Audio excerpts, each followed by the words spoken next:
سلام دوستان عزیزم، وقت بخیر، خسته نباشید. سری پلیلیست جدیدمون قرار اصطلاحات مهم و کاربردی زبان آلمانی رو با هم کار کنیم و خیلی مطالب مهم و کاربردی هستن. اینا رو یعنی دونستنشون علاوه بر اینکه خالی از لطف نیست و خیلی مهمه، چون تو محاوره خیلی خیلی استفاده میشه و دونستنش واقعا پیشنهاد میشه بهتون. کسانی که زبان آلمانی یاد میگیرن خیلی واجبه براشون، برای اینکه به کسی نشون بدین خیلی حرفه‌ای زبان آلمانی رو یاد گرفتین. دونستن اینا خیلی خیلی مهمه. ما هر روز سعی میکنیم یا هر ویدیویی که آپلود میکنیم حداقل 3 تا فریز داریم، کار میکنیم، توضیح میدیم باشون و آشنا میشید. اصلا چیزی به اسم سخت نداریم، اصلا نگران نباشید.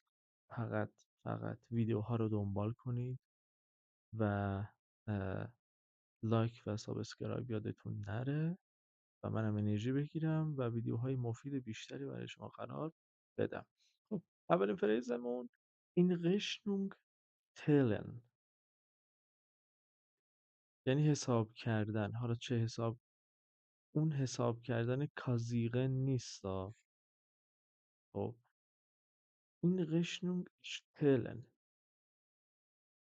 خب، حساب کردن یعنی چی؟ میگه که wir müssen unsere Schulden in Rechnung stellen. میگه که ما باید بدهی هامون رو حساب کنیم. خب درست، ولی معنای اصلیش اینه که ما باید به حساب بدهی ها برسیم. یعنی حواسمون به بدهی ها باشه که حساب کنیم. تمام. مورد دوم، این Verbindung setzen. مثال، این Verbindung setzen. اوکی.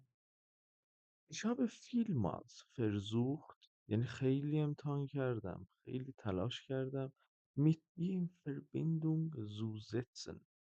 میگه که خیلی تلاش کردم با تماس بگیرم یا با ارتباط برقرار کنم. این Verbindung setzen، در ارتباط بودن یا ارتباط برقرار کردن، تماس گرفتن، در تماس بودن، این معنی ها رو میده. اوکی. Ich habe vielmals versucht mit dem Verbindung zu setzen. zu setzen هم که میدونید دیگه، بچه های سطح به یک دیگه آشنا هستم باش. اوکی. مورد سوم، ای بابا، unser Erfolg beruht jetzt darauf. این چه معنی میده؟ unser Erfolg beruht stets darauf. stets به معنی همیشه هست. stets همیشه. beruht به روحه میاد.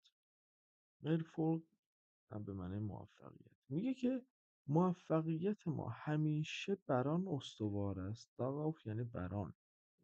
unser Erfolg beruht stets darauf, dass wir auf unsere Pflichten immer beachten.